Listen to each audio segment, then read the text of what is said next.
ရုရှားနိုင်ငံရဲ့ဝေးလံခေါင်ဖျားတဲ့ကြီးလက်ဒေသတစ်ခုမှာတောက်ပတဲ့လင်းရောင်တစ်ခုဟာမြေပြင်ပေါ်ကိုဖျက်တမ်းသွားပြီးတော့အဲ့ဒါကလေကွင်းတွေကိုဖျက်ဆီးပစ်တဲ့မော်မြင့်တစ်ကောင်ဖြစ်နေတော့ကိုတွေ့လိုက်ရပါတယ်။မနက်မိုးလင်းတော့လေသမားကြီးကသူ့ရဲ့သားတွေနဲ့အတူခင်းစင်ပေါ်မှာရက်နေပြီးတော့သူတို့မြင်ရတဲ့ပျက်စီးဆုံးရှုံးမှုတွေကြောင့်အရန်ကိုစိတ်မကောင်းဖြစ်သွားပါတယ်။အဲ့ဒီနောက်ဖခင်ဖြစ်သူကညဘက်လေကွင်းတွေကိုစောင့်ကြံဖို့သားတွေကိုအမိတ်ပေးပေမဲ့အကိုကြီးတွေကဒီအလုပ်ကိုအငယ်ဆုံးသားဖြစ်တဲ့အိုင်ဗန်ကိုလွှဲထားခဲ့ပါတယ်။ရွေးချယ်စရာမရှိတော့တဲ့အတွက်ညရောက်လာတဲ့အခါအိုင်ဗန်ဟာပြင်ဆင်ပြီးတော့သူ့ရဲ့အဖေဂုံယူရအောင်ပြဿနာရှာတဲ့ကောင်ကိုဖမ်းဖို့စီစဉ်ပါတော့တယ်။မကြခင်မှာပဲမြင်းတစ်ကောင်နီးကပ်လာတဲ့အတန်ကိုသူကြားလိုက်ရပြီးတော့ခြံကိုကာကွယ်ဖို့ပြင်ဆင်လိုက်ပါတယ်။သူလက်ကြည့်လိုက်တဲ့အခါမှာတော့သူ့ရဲ့နောက်မှာအေယာမမြင်းကြီးတစ်ကောင်ရက်နေတာကိုမြင်ပြီးတော့အံ့ဩတုန်လှုပ်သွားခဲ့ပါတယ်။မြင်းကိုဖမ်းဖို့အတွက်မြူကိုတွေကြားတဲ့ကိုကျိုးဝင်းတစ်ခုပစ်ထည့်လိုက်ပေမဲ့ကျိုးကချက်ချင်းပဲဆွဲယူခံလိုက်ရပါတယ်။အိုင်ဗန်ကကျိုးကိုမြဲမြဲကင်ထားဖို့ကြိုးစားပေမဲ့မြင်းကတော်တော်လေးအင်အားကြီးမှကြောင်းပြသပြီးတော့အိုင်ဗန်ကိုလေထဲဆွဲတင်ကလေကွင်းတွေတစ်လျှောက်ဆွဲခေါ်သွားပါတယ်။မော်မြင်းဟာဆက်ပြေးနေပြီးတော့အနီးနားကအဆောက်အဦတစ်ခုကိုဖြိုခွင်းပြီးတော့အိုင်ဗန်ကိုအယုတ်တရုတ်လိုဆွဲခေါ်သွားပေမဲ့သူကတော့လက်မလျှော့ခဲ့ပါဘူး။အဲ့ဒီနောက်မြင်းဟာကောင်းကင်ဘိုခုန်တက်သွားပြီးတော့အိုင်ဗန်ကိုပါဆွဲခေါ်ဟာတိမ်တွေကြားထဲကိုတည်ဆောင်သွားခဲ့ပါတယ်။အိုင်ဗန်ကကောင်းကင်ကလှပတဲ့စုကင်တွေကြောင့်အံ့အားသင့်သွားခဲ့ပါတယ်။ဒါပေမဲ့မကြခင်မှာပဲမြင်းကအောက်ကိုထိုးဆင်းလာပြီးတော့သူ့ကိုလေကွင်းနဲ့ပစ်ချလိုက်ပါတယ်။ပြင်းထန်စွာပြုတ်ကျသွားတာကြောင့်အိုင်ဗန်တပြေးပြေးနဲ့တတိယလာတဲ့အခါမြင်းကရွှွန့်လွန်နေတဲ့မှာနင်းနေတာကိုမြင်ပြီးတော့ကူညီဖို့ပြေးသွားခဲ့ပါတယ်။သူအစွမ်းကိုဆွဲထားပေမဲ့လည်းကြီးမားတဲ့မြင်းကြီးကိုမကယ်နိုင်ခဲ့ပါဘူး။အဲ့ဒီအခါအိုင်ဗန်ကအ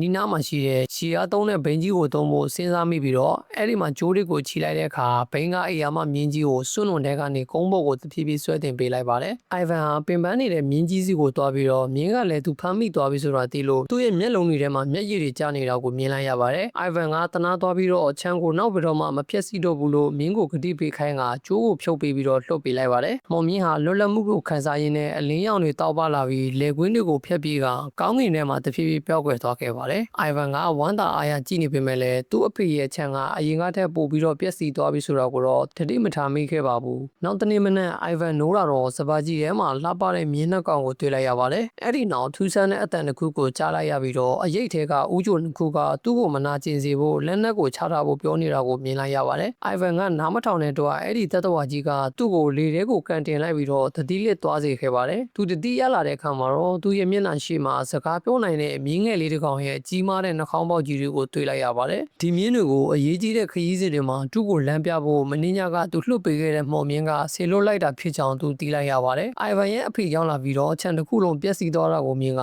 ဒေါ်လာထွက်နေတဲ့တော့သူ့ကိုစကားပြောနေတာပါရက်လိုက်ပါတယ်။အိုင်ဗန်ဟာပြဿနာတက်ပြီးဆိုတာသိလို့ထွက်ပြေးဖို့ကြိုးစားပေမဲ့လည်းမြင်းလေးကသူ့ကိုတဲသွားပြီးမယ်လို့ကန့်လန့်ပြီးတော့မြင်းမြက်ကင်ထားဖို့ပြောပါတယ်။မြင်းကလေးဟာလေကွင်းတွေကိုဖျက်ပြီးတော့အလွန်လင်းမြန်စွာပြေးလွှားကအိုင်ဗန်ကိုအချိန်တိုတွင်းမှပဲဝေးရောက်ကိုခေါ်ဆောင်သွားခဲ့ပါတယ်။အိုင်ဗန်ဟာမြန်နှုံးနေကြောင်းအံ့ဩသွားပေမဲ့လည်းမြင်းကလေးဟာဒါဟာသူ့အတွက်သွေးပူလေးကြီးကန်လောက်တာပဲရှိနေတယ်လို့ပြောပါတယ်။အဲဒီအခါအိုင်ဗန်ကတခြားမြင်းတွေကိုချန်ထားခဲ့တာတတိယပြီးတော့ပြန်သွားဖို့တောင်းဆိုပေမဲ့မော်မြင်းကပိုကောင်းတဲ့အစီအစဉ်စီးနေတယ်လို့ပြောပါတယ်။မြင်းငယ်ကလေးကခြံဘက်ကိုလှည့်ပြီးလေချုံလိုက်တဲ့အခါအဆောက်အဦတွေစီကိုရောက်သွားတဲ့အားပြင်းတဲ့အတန်လိုင်းတစ်ခုဆေလွတ်လိုက်တဲ့အချိန်မှာတော့မြင်းတွေဟာလေသမားတွေစီကနေထွက်ပြေးလာခဲ့ပါတယ်။အဲဒီနောက်သူတို့ကမြင်းတွေကိုပြန်ရသွားပြီးတော့မြို့ကိုထားရဦးတည်သွားကြပါတယ်။အိုင်ဗန်ဟာသူ့အဖေရဲ့ခြံကိုပြင်ဆင်ဖို့အတွက်မြင်းတွေကိုရောင်းဖို့ဈေးကိုသွားခဲ့တဲ့အချိန်မှာကုန်တယ်များစွာကသူ့ကိုချက်ချင်းတတိထားမိသွားကြပါတယ်။မော်မြင့်ကသူတို့ကိုစိတ်ဝင်စားမှုအယမ်းများနေပြီဖြစ်လို့ရက်ဖို့ပြောပါတယ်။မြင်းငယ်လေးကတထေးတွေကိုရောင်းတာထက်ပိုက်ဆံပိုရအောင်မြို့စုံကစင်းရဲတဲ့ကုန်တယ်တွေကိုရောင်းဖို့အကြံပေးပါတယ်။ဒီစကားကိုအိုင်ဗန်ကသဘောမတူဘဲနဲ့မြို့ရဲ့အချမ်းသာဆုံးသူဖြစ်တဲ့ဘရင်ကိုပဲရောင်းချင်ပါတယ်။ဘရင်ဟာလူတွေကိုဆူဆူရွရွဆက်ဆံတတ်တဲ့အလိုလိုက်ခံထားရတဲ့ခလေးတယောက်လိုပြုမှုတတ်တာကိုတော့သူမသိပါဘူး။ဘရင်ဟာလာတာဆောင်ကိုထွက်လာပြီးတော့မြင်းတွေကိုမြင်တာနဲ့တပြိုင်နက်တည်းလိုချင်သွားခဲ့ပါတယ်။အိုင်ဗန်ကဈေးပူရအောင်တောင်းနေတော့လူအုပ်ကြီးကရုတ်တရက်တိတ်ဆိတ်သွားပြီးတော့သူ့နောက်မှာဘရင်ရှိနေကြောင်းသိလိုက်ရပါတယ်။အဲဒီချိန်မှာအဖိုးအိုတယောက်ကဆင်းရဲတဲ့လယ်သမားတယောက်ဟာဒီလောက်တန်မိုးကြီးရဲ့မြင်းတွေကိုပိုင်ဆိုင်နိုင်တာမဖြစ်နိုင်ဘူး။အိုင်ဗန်ဟာမြင်းတွေကိုခိုးရတာပဲဖြစ်မယ်လို့လိန်ညာပြောဆိုပြီးတော့စစ်သားတွေကိုမြင်းကိုချက်ချင်းယူဖို့အမိန့်ပေးလိုက်ပါတယ်။မြင်းငယ်လေးရဲ့တတိပေးချက်ကတကယ်ဖြစ်လာပြီးတော့တထေးဘရင်စီမှာမြင်းတွေကိုအလကားရှုံးလိုက်ရလို့အိုင်ဗန်လည်းအံ့အားသင့်သွားခဲ့ပါတယ်။စစ်သားတွေကဘရင်နဲ့မြင်းတွေကိုခေါ်ဆောင်သွားတာကိုအိုင်ဗန်ကငေးကြည့်နေုံသာတတ်နိုင်ပြီးတော့စကားနားမထောင်မိခဲ့တဲ့တော့သူ့တငယ်ချင်းကိုတောင်းပန်လိုက်ရပါတယ်။မော်မီမှာအစီအစဉ်တစ်ခုရှိနေသေးပြီးနောက်တစ်ချိန်လီချုံလိုက်တဲ့အချိန်မှာမြင်းတွေကထွက်ပြေးသွားပြီးဘရင်ကအနောက်ကနေလိုက်ဖမ်းပါတော့တယ်။ဘရင်ကသူ့လူတွေကိုမြင်းနေစီကိုဆွဲခေါ်သွားဖို့ပြောပေမဲ့သူကဂျုံမုတ်တွေကိုပြေးဝင်သွားတာကြောင့်သူ့ကိုသူရက်တမ်းဖို့ကြိုးစားရပါတော့တယ်။ဘရင်ကလေထဲကိုလွှင့်စင်သွားပြီးတော့ဂျုံမုတ်တွေထဲမကြောက်အောင်လူရှင်တော်တယောက်လိုမျိုးစီးတော်ရင်ရဲ့လက်ကင်ကိုင်းတွေပေါ်မှာတွဲလန်းကြီးဖြစ်နေခဲ့ပါတယ်။မကြခင်မှာတော့တကူလုံးပြူဖွေးပြီးတော့လူအုပ်ကြီးကြားထဲမှာ ပြန်ပေါ်လာခဲ့ပါတယ်လူတွေကစုယုံပြီးကြည့်နေချိန်မှာအိုင်ဗန်ကသူ့မြင်တွေကိုပြန်ရပြီးတော့စစ်သားတွေကအခုဆိုလို့ရှိရင်လူရှင်တို့ရုပ်ပေါက်နေတဲ့သူတို့ရဲ့ဘရင်ကိုဆွဲထုတ်လိုက်ကြပါတယ်ဘရင်ကအိုင်ဗန်ကိုတတ်ဖို့အမိန့်ပေးပေမဲ့လူအုပ်ကြီးကအိုင်ဗန်ကိုထောက်ခံနေပြီးတော့သူကဘာဥပဒေမှမချိုးဖောက်တာတဲ့အတွက်စစ်သူကြီးတွေကရက်တန့်ဖို့ပြောပါတယ်အဲ့ဒီနောက်ဘရင်ကအိုင်ဗန်ကိုလှည့်စားပြီးတော့ပိုက်ဆံပေးမဲ့အစားတော်ဝင်တလိမ့်ဆန်တွေကိုရှောက်ရှောက်ပေးရမယ့်အလုပ်တစ်ခုကိုကန့်လန့်လိုက်ပါတယ်ဒီစကားကိုအိုင်ဗန်ကချက်ချင်းသဘောတူလိုက်ပြီးတော့မြင်းငယ်ကလေးကသူ့ကိုတတိပေးဖို့ကြိုးစားပေမဲ့လူတိမခံရအောင်မိတကောင်ရဲ့အတန်ကိုပြုလုပ်လိုက်ရပါတယ်ဘရင်ကအိုင်ဗန်ကိုရဲတိုက်စီကိုခေါ်သွားပြီးတော့အလုပ်ပေးလိုက်ပေမဲ့ငင်းချမ်းကြီးကတိတ်မခံခဲ့ပါဘူးအဲ့ဒီညမှာဘရင်ဟာအိုင်ဗန်ကကားပြနေပြီးလူတွေကအော်မပေးနေတာကိုအိမ်မက်မက်ပါတယ်အိမ်မက်ထဲမှာအာနာသားကသူ့ကိုတစ်တုံးစီကိုခေါ်သွားပြီးတော့ခေါင်းဖြတ်လိုက်တာကြောင့်သူလက်နိုးလာပြီးတော့ရဲတိုက်တစ်ခုလုံးကိုတတိပေးလိုက်ပါတယ်နောက်တစ်နေ့မှာဘရင်ကအိုင်ဗန်ကိုလှိုးဝဲစောက်ကြည့်နေပြီးတော့လူတိုင်းကသူ့ကိုသဘောကျနေလို့ဒေါသထွက်လာပါတယ်သူကအိုင်ဗန်ကိုတတ်ဖို့အကြောင်းပြချက်တစ်ခုခုလိုနေပြီးတော့သူ့ရဲ့စစ်သူကြီးကအိုင်ဗန်ကြဆုံပြီးတော့အသက်ခံရအောင်မဖြစ်နိုင်တဲ့တာဝန်တစ်ခုပေးလိုက်ဖို့ကိုပြောပါတယ်အိုင်ဗန်ကအဲ့ဒီတာဝန်ကိုချက်ချင်းလက်ခံလိုက်ပြီးတော့ထွက်သွားဖို့ပြင်ဆင်ရင်သူ့တငယ်ချင်းကိုပြောပြလိုက်ပါတယ်သူဟာဒနာယီလာမင်းငှက်ကိုရှာရမှဖြစ်ပြီးတော့အရင်ကစူးစမ်းခဲ့သူတိုင်းဆူဆူရွရွတည်ဆုံခဲ့တဲ့အတွက်အိုင်ဗန်ကဒီတာဝန်ကိုလက်ခံတာမိုက်မဲတယ်လို့မြင်ကထင်ပါတယ်အိုင်ဗန်ကတော့သွားဖို့ဆုံးဖြတ်လိုက်ပြီးတော့မကြခင်မှာပဲသူတို့ဟာထူးဆန်းတဲ့တောအုပ်ထဲကိုဝင်ရောက်လာခဲ့ပါတယ်မင်းငှက်ကြီးကအဲ့ဒီမှာရှိတဲ့အပင်တွေမှာပေါက်တဲ့အထူးအစိတ်မျိုးကိုစားတယ်လို့မြင်ကရှင်းပြပါတယ်အဲ့ဒီတစ္ဆေတွေကိုစားထားတဲ့တိရစ္ဆာန်တွေအိပ်ပျော်နေတဲ့အေယာမတစ်ပင်တပင်ကြီးရဲ့အထိပ်မှာတစ်တီစီတွေကိုအိုင်ဗန်တွေ့သွားခဲ့ပါတယ်တစ္ဆေတွေကအရန်ပြင်းပြီးတော့ဘယ်တက်တော့မဆိုစက္ကန့်ပိုင်းတွင်အိပ်ပျော်သွားစေနိုင်တာကိုသူသိလိုက်ရတဲ့အတွက်ဒါတွေကိုသုံးပြီးတော့မင်းငှက်ကိုဖမ်းမှုစီစဉ်ပါတယ်သူတို့ဟာမင်းငှက်နေထိုင်တဲ့တဲကနာရကိုခရီးဆက်ပြီးတော့အလှစားဖို့ညရောက်တဲ့အထိစောင့်နေကြပါတယ်အိုင်ဗန်ဟာသူ့အိတ်ထဲကတစ္ဆေတွေကိုကွင်းမြင့်ပေါ်ကိုပစ်ချပြီးတော့နေရာနှံ့မှာဖြန့်ကျဲထားလိုက်ပါတယ်မကြခင်မှာပဲမြေပြင်ကနေတောက်ပတဲ့အလင်းရောင်တစ်ခုထွက်လာပြီးတော့တခုခုကသူ့စီကိုရွေ့လျာလာပါတယ်မီလုံးတစ်လုံးလေထဲကိုခုန်တက်လာပြီးတော့မီတောက်တွေဖုံးလွှမ်းနေတဲ့မင်းငှက်ကြီးကိုတွေ့လိုက်ရပါတယ်မင်းငှက်ကတစ္ဆေတွေကိုမြင်ပြီးတော့ပွဲတော်ကြီးတစ်ခုလိုစတင်စားသုံးပါတော့တယ်မင်းကတော့တိတ်မကြခင်မှာပဲအိပ်ပျော်သွားလိမ့်မယ်လို့ယုံကြည်နေခဲ့ပါတယ်မျောလင့်ထားတဲ့အတိုင်းပဲမင်းငှက်ဟာစတင်တုံကြီးလာပြီးတော့အိပ်ပျော်သွားတယ်လို့လဲကျသွားခဲ့ပါတယ်အိုင်ဗန်ကဝမ်းသာသွားပြီးတော့သူ့တငယ်ချင်းကိုစကားပြောလိုက်ပေမဲ့အလင်းရောင်ကပို့ပြီးတောက်ပလာပြီးခြေသေးတစ်ခုကသူတို့ရဲ့တစ္ဆေအိတ်ကိုနှမ်းယူသွားခဲ့ပါတယ်မင်းငှက်ကအိတ်စီအာနီတင်ကိုတွန်းလှန်နိုင်ပြီးတော့အိုင်ဗန်ကကြောက်လန့်တဲ့ကြားထွက်ပြေးသွားတဲ့အတွက်ငှက်ကပိုဒေါရထွက်သွားခဲ့ပါတယ်အိုင်ဗန်ကိုကယ်ဖို့မင်းကလေးကအဲ့ဒီသက်တော်စီကိုခေါင်းလိုက်ရာပိုလို့တော်မှဒေါသထွက်သွားစေခဲ့ပါတယ်မင်းငှက်ဟာထလာပြီးတော့မြင်းငယ်လေးစီကိုပြန်တန်းလာကဆိုင်ဘုတ်တွေအောက်မှာပိတ်လောင်ထားလိုက်ပါတယ်အိုင်ဗန်ကကူညီဖို့ကြိုးစားပေမဲ့လည်းအမြန်တွန်းထုတ်ခံလိုက်ရပြီးတော့ထွက်ပြေးသွားခဲ့ပါတယ်ဒါကမြင်းကိုတဲထဲမှာပုံဖို့ခွင့်ရပေးလိုက်ပေမဲ့မင်းငှက်ကဖမ်းမိပြီးတော့စောက်ကင်ထားလိုက်ပါတယ်အဲ့ဒီနောက်မင်းငှက်ကတစ္ဆေတွေစီကိုအာယုံရောက်သွားပြီးတော့မြင်းကိုတောင်ကုန်းနေတဲ့တွန်းထုတ်ကအစာစားဖို့အတွက်အနီးနားကိုတွားခဲ့ပါတယ်ဒါပေမဲ့တစ္ဆေတွေကသူ့ပါဇက်အောက်ကနေယူဆောင်သွားခံလိုက်ရလို့ဒေါရတက်ကြီးအော်ဟဲပါတော့တယ်တစ်ပင်တွေပြကျသွားပြီးတော့လူတွေကြောက်လန့်နေကြထွက်ပြေးနေချိန်မှာဧရိယာတစ်ခုလုံးစတင်မီးလောင်ကျွမ်းมาတော့တယ်သူတို့ဟာမကြခင်မှာပဲပြန်တန်းနေတဲ့တက်တော်ရဲ့ပိတ်လောင်မှုကိုခံရပြီးတော့အိုင်ဗန်ကသူ့ရဲ့နောက်ဆုံးတစ္ဆေကိုဖီနစ်ငှက်စီကိုပေးလိုက်ရငှက်ကတကိုက်တယ်စားပြစ်လိုက်ပါတယ်ဒါကမီးငှက်ကိုတင်နေတဲ့ငါးကောင်လိုရေထဲကျသွားစီပြီးတော့ဒဏ္ဍာရီလာတက်တော်ကြီးကိုဖမ်းမိသွားတဲ့အတွက်လူတွေလည်းအံ့အားသင့်သွားခဲ့ပါတယ်နောက်တနေ့မနက်မှာအိုင်ဗန်ကဖီနစ်ငှက်ကိုကျိုးနှံကြည့်ထားပေမဲ့အလင်းမထွက်တော့တာကိုမြင်လိုက်ရပါတယ်ငှက်ကလွတ်လပ်မှုကိုဆုံးရှုံးသွားလို့ငိုကြွေးပြီးတော့ဘောလုံးတစ်လုံးလုံးကွေးနေတာကိုသူစောင့်ကြည့်နေပါတယ်ဖီနစ်ငှက်တည်သွားမှကိုကြောက်လို့အိုင်ဗန်ကချက်ချင်းလွတ်ပေးလိုက်ရာမီးငှက်ဟာပြန်လဲတောက်ပလာခဲ့ပါတယ်မောင်ငှက်ဟာကောင်းကင်ကိုပြန်တက်သွားပြီးတော့အိုင်ဗန်ကသူ့လောက်တာမှန်တယ်ဆိုတာတီလို့ဝမ်းသာနေပါတယ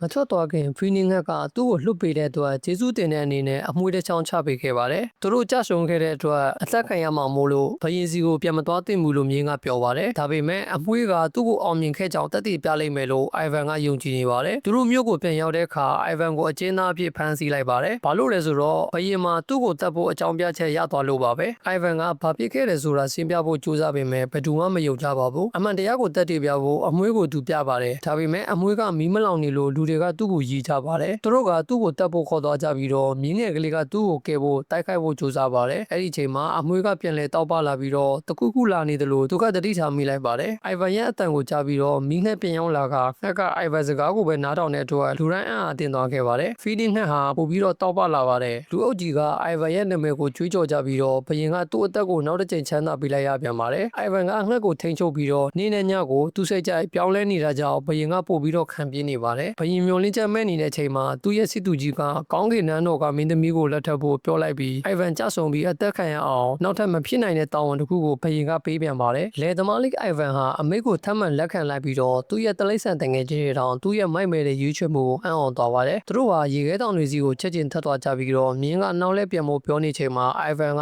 တောင်ထိပ်စီကိုစတင်တက်ပါတော့တယ်အိုင်ဗန်ကနားမထောင်မဲနဲ့တောင်ထိပ်ကိုရောက်သွားပြီးတော့ကြီးမားတဲ့ရေခဲတရားကြီးတစ်ခုကိုတွေ့လိုက်ရပါတယ်သူအတွင်းကိုဝင်ဖို့ကြိုးစားပေမဲ့မမြင်ရတဲ့ဆွမ်းအားတစ်ခုကနောက်ကိုတွန်းထုတ်လိုက်ပါတယ်အဲ့ဒီကမြင်းကမင်းငတ်ရဲ့အမွေးကိုတုံဖို့စဉ်းစားမိပြီးတော့မီးလောင်နေတဲ့အမွေးကဒရန်ကိုထိသွားတဲ့အခါရေခဲတွေအကြီးပြိုပြီးမြင်းကိုရေနဲ့မျောသွားစေပါတယ်မြင်းဟာတောင်ပေါ်ကနေရှော့ကျသွားပေမဲ့နှင်းလုံးလေးတစ်ခုလိုလိမ့်ဆင်သွားလို့အသက်ရှင်သွားခဲ့ပါတယ်အိုင်ဗန်ကမော်ရဲလိုက်တွေဝင်သွားပြီးတော့ရေခဲကတိတွေပေါ်မှာအမျိုးသမီးတွေအများကြီးအိပ်ပျော်နေတာကိုတွေ့လိုက်ရပါတယ်ဘယ်သူကမင်းသမီးအစ်စ်လဲဆိုတာသူမခွဲခြားနိုင်ပေမဲ့လောင်ကျွမ်းနေတဲ့အမွေးကကျင်းစာကိုချိုးဖျက်ပြီးတော့သူမကိုနိုးလာစေပါတယ်အဲ့ဒီချိန်မှာအိုင်ဗန်ကသူမစစ်ကိုသွားပေမဲ့သူမကတော့ကြီးမြတ်တဲ့ဘရင်တစ်ပါးအစားစင်းရဲတဲ့လယ်သမားတစ်ယောက်ရောက်လာလို့စိတ်ဆိုနေပါတယ်သူမကကြောက်ကံပါစီကိုပြေးသွားပြီးတော့အိုင်ဗန်လည်းအနောက်ကနေလိုက်သွားပါတယ်ဘရင်တွေဟာကိုယ်တိုင်မလာရဲတဲ့သူရဲဘောကြောင့်တဲ့လူတွေဖြစ်လို့ဘယ်တော့မှအိမ်တော်မပြုတ်ဘူးလို့မင်းသမီးလေးကပြောပါတယ်အဲ့ဒီနောက်သူမကကြောက်တဲ့ကိုခုန်ချသွားပါတယ်အိုင်ဗန်ကလည်းသူမနောက်ကိုခုန်ချလိုက်ပြီးတော့သူမရဲ့စကတ်ကိုလီတီလိုတုံးနေတာတွေ့လိုက်ရပါတယ်သူကသူမကိုဖမ်းဆွဲဖို့ကြိုးစားပေမဲ့မအောင်မြင်ပဲပြုတ်ကျသွားပါတယ်ဒါကြောင့်မင်းသမီးလေးကအောက်ကိုထိုးဆင်းပြီးသူ့ကိုကယ်လိုက်ပါတယ်သူမကသူ့ကိုလေထဲမှာဖမ်းမိသွားပြီးတော့အိုင်ဗန်ကကျေးဇူးတင်စကားပြောပေမဲ့အမှားလုံးမိပြီးသူမရဲ့စကတ်ကိုစုပ်ပြဲမိသွားပါတယ်သူမရဲ့ကာဝန်ကျွတ်ထွက်သွားလို့သူတို့ပြန်ကျသွားပြီးမြင်းကမြင်သွားကသူတို့နောက်ကိုခုန်ဆင်းလိုက်ပါတယ်မြင်းကအတောင်ပံတွေထွက်လာပြီးတော့နောက်ဆုံးစကတ်မှာသူတို့ကိုဖမ်းလိုက်နိုင်ပါတယ်အိုင်ဗန်ကမြင်းကိုအထက်ထပ်ကျေးဇူးတင်ပြီးတော့မြင်းကတော့မင်းသမီးဟာပြောကြတဲ့တန်ကြောင်တတိလေးနေလို့သူမကိုကင်ထားဖို့ပြောပါတယ်သူတို့ဟာကောင်းကင်ဘော်အထူးထူပြန်တက်သွားကြပြီးတော့တိန်နေချောင်းမှာဖြတ်တန်းသွားချိန်မှာအိုင်ဗန်ကမင်းသမီးဘယ်လောက်လှလဲဆိုတာကိုမြင်ပြီးသူမကိုစားတင်ချစ်မိသွားပါတယ်ပြန်တက်နေတဲ့မြင်းကဒါကိုမြင်ပြီးတော့ကောင်မလေးကဘရင်နဲ့လက်ထက်မှာဖြစ်လို့သူမကိုမချစ်မိဖို့အိုင်ဗန်ကိုသတိပေးပါတယ်သူတို့မျိုးကိုပြန်ရောက်လာပြီးတော့မင်းသမီးရဲ့အလှကြောင့်လူတိုင်းအံ့အားသင့်သွားပေမဲ့ဘရင်ကတော့အိုင်ဗန်ကိုနောက်ထပ်တစ်ချိန်ချမ်းသာပေးရအောင်မှမပြောရှင်ပါဘူးလူတွေကသူ့ထက်အိုင်ဗန်ကိုပိုသဘောကျနေကြလို့ပြည်သူတွေကိုရှုံးနေပြီလို့လည်းဘရင်ကခံစားနေရပါတယ်ဘရင်ကအိုင်ဗန်ကိုစုကြည်တစ်ခုပေးပေမဲ့အိုင်ဗန်ကတော့မင်းသမီးကိုပဲတွေးနေတဲ့အတွက်မပြောရှင်နိုင်သေးပါဘူးအဲ့ဒီညမှာအိုင်ဗန်ကသူမစီကိုသွားပြီးတော့ပဒေမောက်ကြီးစီကနေတက်သွားရမင်းသမီးကသူ့ကိုပြန်တွေ့ရလို့ဝမ်းသာနေပါတယ်သူမကသူ့အတွက်ပဒေပေါက်ဖွင့်ပေးလိုက်ပြီးတော့အိုင်ဗန်ကသူကူးလာတဲ့ပန်းတွေကိုပေးလိုက်တဲ့အချိန်မှာသူမလည်းသူ့ကိုစတင်ချင်မိသွားပါတယ်တယောက်ရောက်လာနေလို့သူတို့ရဲ့ချုံမိတဲ့အချိန်လေးတွေရက်တန့်သွားပြီးတော့မင်းသမီးကအိုင်ဗန်ကိုပဒေပေါက်ကနေတွန်းချလိုက်ပါတယ်ဒါကပုံမြင်တာမဟုတ်ရင်သူ့ကိုတည်စေနိုင်ပါတယ်အဲ့ဒီနောက်ဂျက်စပယ်ရိုကိုအတူကိုထားတဲ့ပုံပေါက်နေတဲ့ထူးဆန်းတဲ့လူတစ်ယောက်ကမင်းသမီးဘရင်နဲ့တွေ့ဖို့ပြင်ဆင်ရမှာကူညီဖို့ဝင်လာပါတယ်သူမကအဝတ်စားတွေကိုကြည့်ပြီးတော့အရန်ညက်ပြင်းလို့စိတ်ဆိုးသွားပါတယ်ဒါကြောင့်သူမကအဲ့ဒီလူရဲ့ဝတ်စုံကိုပဲအစားထိုးဖို့ဆင်လိုက်ပါတယ်သူမဟာပင်လယ်သမားပုံစံဝတ်စားပြီးတော့သမင်းစားကန်းကိုတွားရဘရင်ကသူမအဖေအရွယ်လောက်အသက်ကြီးနေတာကိုမြင်ပြီးတော့အံ့ဩသွားပါတယ်သူမကပြောချင်းအောင်ဆောင်ပြီးတော့သူတို့မိသားစုအစဉ်လာရသူမအဖွားရဲ့လက်စွပ်လိုအပ်တယ်လို့ပြောကမင်္ဂလာပွဲကိုအချိန်ဆွဲလိုက်ပါတယ်ဒါပေမဲ့လက်စွပ်ကပြောင်းနေပြီးတော့ဘယ်မှာရှိနေမှန်းမသိပါဘူးအိုင်ဗန်ကရုတ်တရက်ဝင်လာပြီးတော့လက်စွပ်ကိုချက်ချင်းရှာပေးမယ်လို့ကမ်းလှမ်းလိုက်တာကြောင့်သူမရဲ့အစီအစဉ်ပြတ်သွားခဲ့ပါတယ်မုံမြင့်ကအဲ့ဒီတာဝန်အကြောင်းကြားပေမဲ့ဘယ်သွားရမလဲဆိုတာမသိပါဘူးဒါကြောင့်မို့ကျဲတွေကိုအကူအညီတောင်းလိုက်ရာလေနဲ့သားစီကနေအဖြေတစ်ခုရသွားပါတယ်ကောင်းကင်မှာပြန်တန်းနေတဲ့ဝေလငါးတကောင်ရဲ့အရေးကိုသူမြင်လိုက်ရပြီးလက်စွပ်ဟာအဲ့ဒီအေယာမတတဝါကြီးရဲ့အထဲမှာရှိတယ်လို့လေကပြောပါတယ်မြင်းကနတ်သားကိုလမ်းပြဖို့တောင်းဆိုလိုက်တဲ့အချိန်မှာတော့သမုတ်တရားစီတွားရမယ့်လမ်းကိုပြသဖို့တိမ်တွေဖွင့်ဟသွားပါတယ်နောက်တနေ့မနက်မှာပြန်တန်းနေတဲ့မြင်းကအိုင်ဗန်ကိုတည်ပြီးတော့ဝေလငါးစီကိုတွားပေမဲ့မတွေ့ခင်မှာပဲအိုင်ဗန်ဟာဇင်းရုံအုပ်နဲ့တိုက်မိပြီးတော့ပင်လယ်ထဲကိုပြုတ်ကျသွားပါတယ်အိုင်ဗန်ထိခိုက်ဒဏ်ရာမရပေမဲ့လည်းမကြခင်မှာပဲကျွန်းကြီးတကျွန်းနဲ့တူတဲ့အရာတစ်ခုကိုတန်ကြိုးတွေအများကြီးနဲ့ချီနှောင်ထားတဲ့ထူးဆန်းတာတစ်ခုကိုတွေ့လိုက်ရပါတယ်သူရေမျက်နှာပြင်ပေါ်ကူးတက်လာပြီးတော့သူတို့စီပြေးဝင်လာတဲ့အေယာမလိုင်းလုံးကြီးတစ်ခုကိုတွေ့လိုက်ရပါတယ်ပြန်တန်းနေတဲ့မြင်းကအန်လျဲကိုအာယုံခံမိပြီးတော့အိုင်ဗန်ကိုဆွဲယူကသူ့အစွမ်းကုန်သုံးပြီးတော့တကယ်တော့အေယာမဝေလငါကြီးဖြစ်နေတဲ့ကျွန်းကြီးစီကိုပြန်တန်းထွက်ပြေးသွားပါတယ်သူတို့အနီးနားမှာဆင်းသက်လိုက်ပြီးတော့ဝေလငါကသူတို့ကိုစကားပြောဖို့ကြိုးစားနေတာကိုအိုင်ဗန်ကြားလိုက်ရပါတယ်မြင်းကပါရာပြန်ပေးပြီးတော့ဝေလငါဟာတင်မောသားတချို့ကိုအမှားလုပ်ပြီးတော့မြို့ချခဲ့မိလို့လူတွေကပြစ်ဒဏ်အနေနဲ့တန်ကြိုးတွေနဲ့ချီနှောင်ဖမ်းဆီးထားတာဖြစ်ကြောင်းအိုင်ဗန်ကိုပြောပါတယ်ဝေလငါကလူတွေကိုလွတ်ပေးခြင်းပေမဲ့တန်ကြိုးတွေကိုမဖြတ်နိုင်ပဲအိုင်ဗန်ရှေ့မှငိုနေပါတယ်အိုင်ဗန်ကအစီအစဉ်တစ်ခုကိုစဉ်းစားမိပြီးတော့နှာချီအောင်ဝေလငါရဲ့နှာခေါင်းစီကိုပြန်တန်းသွားဖို့မင်းကိုပြောပါတယ်သူတို့ဟာဝေလငါရဲ့ကိုယ်ထဲကိုဝင်သွားရာအရာအလုံးကကျဲတွေလိုတောက်ပနေပြီးတော့အိုင်ဗန်ကမြင်းကိုတောင်ပန်နေတဲ့ကလေးကိုပြောပါတယ်မြင်းကဝေလငါရဲ့နှာခေါင်းထဲကိုကောက်လိုက်ရာဝေလငါကမတ်တက်ထလာပြီးတော့နှာချီဖို့ပြင်ဆင်ရင်တန်ကြိုးတွေကိုကျိုးပဲ့သွားစေပါတယ်သူတို့ကလွတ်မြောက်ဖို့ကြိုးစားနေတဲ့ချိန်မှာရေတွေကသူတို့စီကိုအဟုန်နဲ့ပြေးဝင်လာပြီးတော့ဝေလငါကရေပန်းတစ်ခုလိုရေတွေကိုမော့ထုတ်လိုက်ပါတယ်တန်ကြိုးတွေပြတ်သွားပြီးတော့ဝေလငါလွတ်မြောက်သွားချိန်မှာသူတို့လည်းဘေးကွင်းစာနဲ့ပြန်တန်းထွက်ခွာလာပါတယ်ဝေလ လငါဟာပင်လယ်ထဲပြန်ကျသွားပြီးတော့အထဲမှာပိတ်မိနေတဲ့တင်မောသားတွေကိုလွတ်ပေးလိုက်ရာလူတွေကသူတို့လွတ်မြောက်မှုအတွက်အောင်ပွဲခံကြပါတယ်အစီအစဉ်အောင်မြင်သွားလို့မြင်းကအံ့ဩသွားပြီးတော့အိုင်ဗန်ကတော့သမုတ်တရားကိုပျော်ရွှင်စွာကြည့်နေပါတယ်နေဝင်သွားချိန်ဝေလငါရေကူးထွက်သွားတော့မှအိုင်ဗန်ကလက်စွပ်ကိစ္စမင်းနေတာကိုတတိယသွားပါတယ်အဲ့ဒီနောက်ဝေလငါကအိုင်ဗန်ကိုကျေးဇူးဆက်တဲ့အနေနဲ့လက်ဆောင်တစ်ခုပေးလိုက်တဲ့အခါအဲ့ဒါကတော့သူတို့လိုအပ်နေတဲ့လက်စွပ်ဖြစ်နေတာကိုတွေ့လိုက်ရပါတယ်မင်းသမီးကိုဘယင်နဲ့လက်မတက်စေချင်လို့အိုင်ဗန်ဝေခွဲမြဖြစ်နေပါတယ်အိုင်ဗန်မြို့ကိုပြန်ရောက်လာတဲ့အခါမင်းသမီးကိုထပ်သွားတွေ့ပြီးတော့သူမရဲ့ပဒင်းပေါက်စီကိုတိတ်ဆိတ်တက်သွားပါတယ်ဘယင်ရဲ့အကြံပေးကသူ့ကိုအဝေးကြီးမှန်ပြောင်းနဲ့မြင်သွားပြီးတော့ဖမ်းဖို့စီစဉ်နေတာကိုသူမသိပါဘူးအိုင်ဗန်အခန်းထဲကိုရောက်သွားပြီးတော့အဆောက်တွေကသူ့ကိုဖမ်းဖို့ဝိုင်းထားပေမဲ့မင်းသမီးကသူမစီကိုအရင်လာတဲ့အတွက်ဝမ်းသာနေပါတယ်အိုင်ဗန်ကသူမကိုလက်စွပ်ပေးပြီးတော့ချစ်တယ်လို့ပြောလိုက်ပေမဲ့မကြခင်မှာပဲအဆောက်တွေဝင်လာပြီးတော့သူတို့ကိုတားဆီးလိုက်ပါတယ်အတန်တွေကြောင့်ဘယင်နိုးလာပြီးတော့တနက်ကိုယူဟာပဒင်းပေါက်စီသွားရာမင်းသမီးအခမ်းအနားကပြန်တန်းနေတဲ့မြင်းကိုတွေ့လိုက်ရပါတယ်ဘယင်ကမြင်းရဲ့ကြောကိုတနက်နဲ့ပြစ်လိုက်ရာမြင်းပြုတ်ကျသွားပြီးတော့အဆောက်တွေကအိုင်ဗန်ကိုခေါ်ဆောင်သွားပါတယ်အိုင်ဗန်လည်းချက်ချင်းပဲအချင်းချခံလိုက်ရပြီးတော့သူ့ရဲ့ချမ်းသာကြွယ်ဝမှုတွေအလုံးဆုံးသွားပေမဲ့သူကမင်းသမီးကိုပဲတွေးနေပါတယ်နောက်ပိုင်းမှာမင်းသမီးကတကားခောက်တန်ကိုကြားလိုက်ရပြီးတွားကြည့်တဲ့အချိန်မှာတော့သူမရဲ့တကားဝမှာနောက်ကောက်လိုက်ခဲ့ဖို့ပြောနေတဲ့တတ်တော်ဝါလေးတစ်ကောင်ကိုတွေ့လိုက်ရပါတယ်သူမလိုက်သွားရာတနက်တန်ရာကနေအသက်ရှင်ချန်ရင်ခဲ့တဲ့မြင်းငယ်လေးကိုတွေ့လိုက်ရပါတယ်အိုင်ဗန်အန်ရဲ့ကြီးနေပြီဖြစ်ကြောင်းနဲ့ဘယင်ကိုလက်စားမဲ့သူမရဲ့အစီအစဉ်ကအခြေအနေကိုပိုဆိုးသွားစေတယ်လို့သူမကမြင်းကိုပြောပါတယ်ပြန်လဲနုပြိုလာစေမဲ့နီလန်းရှိတယ်လို့ဘယင်ကိုသူမပြောထားခဲ့ပြီးတော့သူတို့ရဲ့အနာဂတ်ပျော်ရွှင်မှုတွေအတွက်ရစ်ပူဇော်ပွဲတစ်ခုလုပ်ဖို့တောင်းဆိုခဲ့ပါတယ်သူ့ကိုတည်စေဖို့စူးစမ်းတဲ့အနေနဲ့စူပွက်နေတဲ့အရေအိုးနှိုးနဲ့အေးနေတဲ့ရေအိုးတိုးတွေကိုသူဝင်ရမယ်လို့သူမပြောခဲ့ပါတယ်ဒါပေမဲ့အကြံပေးကအိုင်ဗန်ကဘလူပဲဖြစ်အသက်ခံရမှာဖြစ်လို့အဲ့ဒီရစ်ပူဇော်ပွဲကိုအိုင်ဗန်နဲ့အရင်စမ်းသပ်ဖို့ဘယင်ကိုပြောလိုက်တဲ့အတွက်အစီအစဉ်ပြတ်သွားပါတယ်အိုင်ဗန်နာကျင်စွာတည်ဆုံးရတော့မယ်ဆိုတာတီးလို့ရစ်ပူဇော်မှုအောင်မြင်အောင်မှန်ကန်တဲ့အရာတွေထည့်ရမယ်လို့မင်းသမီးကပြောပါတယ်သူတို့ဟာသူမအဖွားရဲ့လက်စွပ်မိငတ်ရဲ့အမွေနဲ့ကမ္ဘာအစုံပြားမှာပေါက်တဲ့အသက်သွေးကြောပန်းတို့ကိုလိုအပ်ပါတယ်မွန်တက်ကျဲမတိုင်ခင်ပန်းကိုရှာပေးမယ်လို့မြင်းကဂတိပေးပေမဲ့သူ့တောင်ပန်တဲ့ရနေလို့ပြန်တမ်းမဲ့အစားပြေးသွားရပါမယ်နောက်တနေ့မှာကြီးမားတဲ့အိုးကြီးသုံးလုံးကိုတက်ဆင်ထားရာလူတွေစုယုံကြည့်ရှုကြပါတယ်ဘယင်ကမင်းသမီးနဲ့အတူလာပြီးတော့အဆောက်တွေကအိုင်ဗန်ကိုစူပွက်နေတဲ့အိုးဒီစီကိုခေါ်လာပါတယ်ဒီရစ်ပူစော်ပွဲကနေအသက်ရှင်ရင်အိုင်ဗန်ကိုခွင့်လွှတ်ပေးမယ်လို့ဘယင်ကြီးကပြောပါတယ်အိုင်ဗန်ကသူတရားတော့မယ်ဆိုတာသိလို့သူမင်းသမီးလေးကိုချစ်ခဲ့မိလို့အပြစ်ရှိတယ်လို့လူတိုင်းကိုပြောပြပြီးတော့သူ့ရဲ့ခံစားချက်တွေကိုနောက်ဆုံးအနေနဲ့ပြောပါတယ်ဘယင်ကပိုဒေါ်လာထွက်လာပြီးတော့အိုင်ဗန်ကိုဆွဲယူကစူပွက်နေတဲ့ရေ